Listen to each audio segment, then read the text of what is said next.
Thank you, Ben, for sharing that. Let's pray.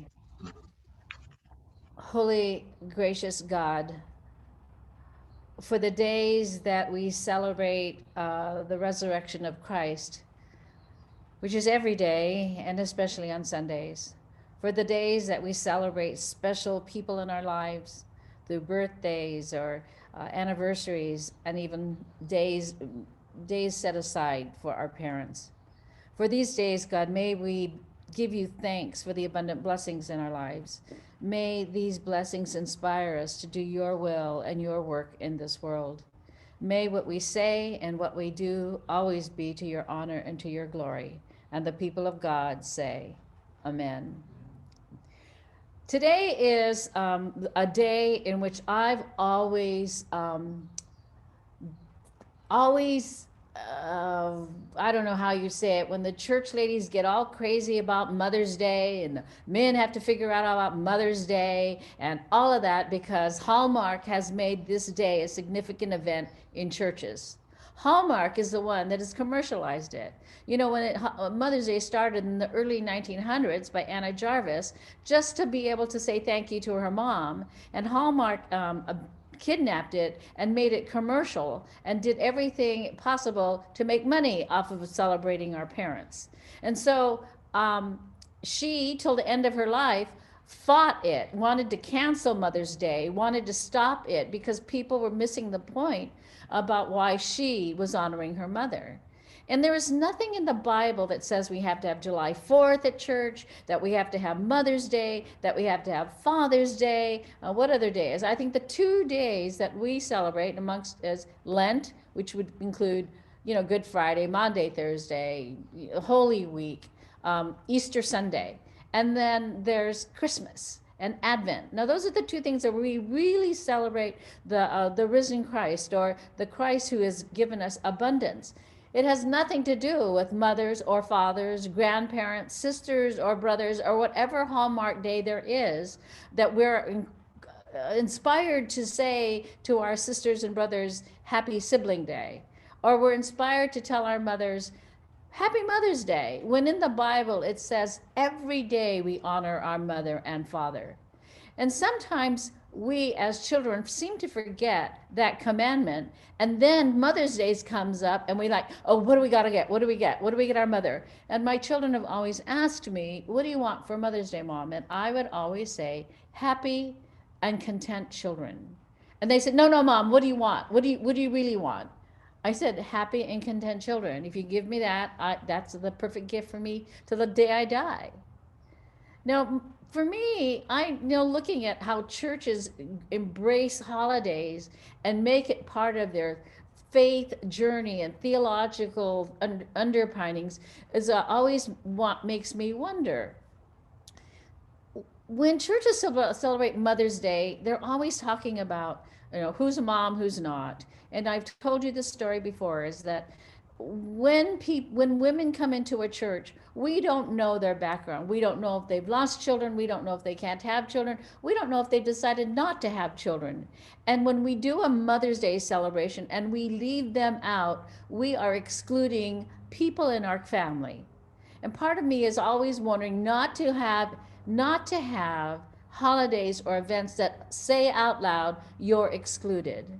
For people who've had difficulty, fertility problems, for people who have miscarried, and for people who are just struggling with wanting to have a child but can't, Mother's Day is a very painful day. It's painful for them. It's painful for those who and families who know it, and churches in itself.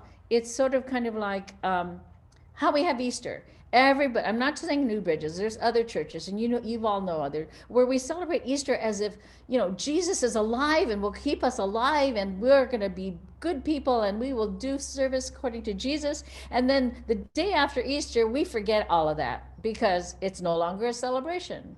When in fact every Sunday for me is a celebration of the resurrection of Christ. In fact, the series of the sermons that we've been having is about what do we do after the resurrection? How do we do things about the resurrection? And for me today, There's a song that they always play at Christmas that I cannot stand. And I know many of you love it. So don't get your feelings hurt. But I cannot stand the song, Mary, Did You Know? Because as mothers or people having children or as parents, we're always struggling when we bring children in or we're taking care of nieces and nephews. We know what the future holds for them. We know and understand that the burden that we have to bring in a better world for them. Yes, Mary knew. And from the Magnificat that Ben just read, she knew before Jesus was born all of the things that would happen. She knew that he would suffer. She knew he was going to have problems with the government. She knew in her gut, heart, and soul, as chosen by God to have this child. She knew. So that song that says, Mary, did you know? No, just sentimentalizes Mary. It sentimentalizes the way and the feelings that she had carrying this child. And that's one of the things that we do about Mother's Day. We sentimentalize it. We don't want to talk about the things that are horrible or depressing or sad about mothering or parenting. And for me, that includes my aunties and uncles, my grandparents, good best friends who nurture and support me and my children. I always believe that children should be raised by a committee because mom's not always right, dad's not always right, but there's always somebody on the committee that will listen to you and sort you things out. When I was a single mom, I had a committee of women that helped me raise my son, Bruce, and my daughter, Deanne. And this committee, we would sit around the table, drink wine, and talk about what the things that Bruce should do. And we talk about the things that Deanne should be able to do. And we talked about it, and they actually stood up and were with me. They encouraged Bruce to play softball, baseball. They went to his games. We did all kind. They were there for him in addition to me. What would it be like for children now to be raised by a committee? And when we bring them to the church, you are part of the committee. You are their parents. Even though you may not be married, even though you're like, oh, I don't want kids 24/7, you are called to nurture and support them. So Mother's Day for me is about much more than just getting a present or bouquets of flowers or talking about how great your mother is. Because we all know our mothers are great at one point in time in our childhood. But one of the things I researched mothers in the Bible, and I did on purpose. I checked out evangelical sites. I just checked out, 10 best mothers, da da da da. And not one of them mentioned Hagar. Now they mention Hannah, who sacrificed her son to the Lord after he was born. Hannah was treated, was the second wife to her, I forgot the husband's name, but that's okay. Second wife to her husband. The first wife was fertile. She wasn't. She went to the temple and prayed, and she prayed silently, so the priest thought she was drunk. And then she told him she wasn't drunk, and she was asking favor from the Lord. And the priest said, oh, well, the Lord will grant you what you did. And so what she said, that if she was granted with the child, she would sacrifice him to the Lord. She would give him up to the Lord. And that Samuel eventually was Samuel. And then there's other, Eve. Her name means mother of all living things. And how she had her son Cain and killed his brother Abel. And then she had another son. Do you know what the other son's name was? Seth. And Seth is one that has the ancestry of Jesus Christ. Now, we don't ever hear about that. But when I wanted to talk to you about Hagar, and I'm going to read you the text from the Bible about what Hagar did and how she was treated, and this comes from Genesis 16. Now Sarai, Abraham's wife, bore him no children. She had an Egyptian slave girl whose name was Hagar. And Sarai said to Abram, you see that the Lord has prevented me from bearing children. Go into my slave girl. It may be that I shall obtain children by her. And Abram listened to the voice of Sarai. So after Abram had lived 10 years in the land of Canaan, he took Hagar the Egyptian, her slave girl, and gave her to, Sarai took Hagar the Egyptian slave girl and gave her to her husband Abram as a wife. He went into Hagar and she conceived. And when she saw that she had conceived, she looked with contempt on her mistress.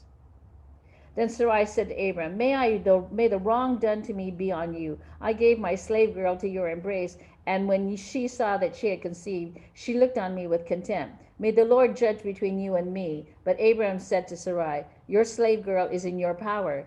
Do to her as you please. Then Sarai dealt with her and harshly with her, and she ran away. The angel of the Lord found Hagar by a spring of water in the wilderness, the spring on the way to Shur. And he said to Hagar, slave girl of Sarai, where have you come from and where are you going? And she said, I am running away from my mistress, Sarai. And the angel of the Lord said to her, return to your mistress and submit to her. The angel of the Lord also said to her, I will so greatly multiply your offspring that they cannot be counted for multitude. And the angel of the Lord said to her, now you have conceived and shall bear a son. You shall call him Ishmael, for the Lord has given heed to your affliction. He shall be a wild ass of a man, with his hand against everyone, and everyone's hand against him, and he shall live at odds with all his kin. So she named the Lord who spoke to her, you are Elroy, for she said, have I really seen God and remained alive after seeing him? Therefore the well was called Ber-la-Roi. It lies between Kadesh and Berad. Hagar bore Abraham a son. Abraham named his son, whom Hagar bore, Ishmael, and Abram was 86 years when Hagar bore Ishmael. The story of Hagar is one of for me, of current conditions with women. She was forced to have a child, and then when she had a child, Sarah was jealous that she conceived. I don't know what Sarah was thinking. She said, hey, make a baby with Hagar, and then you'll have a child. And then when she made a baby with Hagar, then she didn't like the way that Hagar looked at her with contempt. Can you imagine being made to have a child and looking at your master or mistress and looking at her with joyful when this is not what she wanted? And then when she sends her away, we forget the story that she sends her away, but God speaks to her and says, go back, because I'm going to make sure that your offspring will have multitudes and multitudes and multitudes of people, and that this son of hers is going to be a different child, but powerful. Now, there's stories that say Ishmael is the beginning of the Muslim religion. There's the ways that he began, and that's, why we don't mention it. I don't know. But what I see from here is the modern day story of women now. Women who are abused, are trafficked, are raped, and made to have children. And where is the church? On Mother's Day, when we celebrate Mother's Day, where are we when we're grieving those women who are held captive, who are grieving for mothers who are made to have children? Or in some places where there are children being born without the support and help of a mother or a father or uncle or aunt, and ends up in our foster care system. Where is the church when we know that the mortality rate of births in the United States is higher than the highest deaths are the highest in all developed countries? And in particular, 20% of births in the United States, they end up in a death. And of that 20%, 40% of them are Black lives. So figuring out the math, I don't know, but that's how I made it simple. 40% of the 20% that die of the mortality rate births. Where's the church? Does the church ever think about what can we do for the health care of mothers? How do we support prenatal things? I mean, Mother's Day would be a wonderful day where we all committed to helping our healthcare system promote better care prenatally. Or churches could be another way where we sit and honor the stories of mothers and parents who have lost their children. Or where the church becomes not only where we celebrate mothers, but we give because of the abundant blessings in lives, that we serve those who can't celebrate. That we serve those who would not dare walk into a church knowing that on Mother's Day, it would not be about them. For me is for me it's a justice issue. It's a caring issue. It's about whether or not we consider all mothers as part of our family, all women as part of our family. That those that become mothers, or those that want to be mothers and can't, or those who choose not to be mothers, it's okay. We have been run, and I want to say brainwashed, indoctrinated by a system that celebrated women in a different way than most women want to be celebrated. Here's how I'd like to have I'd like us for all to have family leave. I'd like us for all to have parental leave. I'd like us for all of us to be able to know that women will get paid equally as a man if we do the same job. I can tell you right now, when a woman applies for a church, that they look at her salary, and that salary is lower than what they would offer a man. And that comes from generations and generations of the church embracing the system that allows that. So for my Mother's Day sermon for you is, I'm glad that you're all here, and I think that, whatever your families do for you, they should do it for you every day. They should be able to come and tell you, and I know some of you do, tell you that you're loved no matter what. That the family should celebrate your presence on Wednesday or on your day off. And then on Sunday, on Mother's Day, you'll get your card. And for me, Mother's Days was very best when schools had the kids write cards and write things. And then I thought, why did the school then think that Mother's Day was part of the church school curriculum? When now we've grown to the part that says we don't want the schools raising our children, but please continue Mother's Day and Father's Day and springtime things, because we think that's nice. But don't talk to them about inclusiveness or what is it called? Something about racism. In Texas, a whole bunch of white people thought that if they taught their children about diversity and I don't know what the word is. What is the word? Calvin, yell at me. Anyway, there's this curriculum about racial, inclusiveness, and the white parents said, "Oh no, we feel being discriminated. We don't want that curriculum taught in our school." And I thought, okay, but at some point we have to admit that we as a church, as a Christian nation, have not done what Christ has called us to do: to sit with the poor, to feed with the hungry, to welcome our enemies. And it's the same thing. It's like, I feel like Paul now. I've told you this so many times, but I'm going to tell you again. What does it mean to be a follower of Christ? Does it mean that we honor everyone in our sight and in our presence? Does it mean that we care about it? What do our outward intentions do when someone doesn't know about Christ and Christianity in the way that we celebrate it at New Bridges? When we have we have great parties, and we will be getting them back together in great potlucks and having great meals, and that will happen soon. But when people who don't belong to this church, when they walk into a celebration of ours, what do they see and how do they see it? Where do they feel Christ?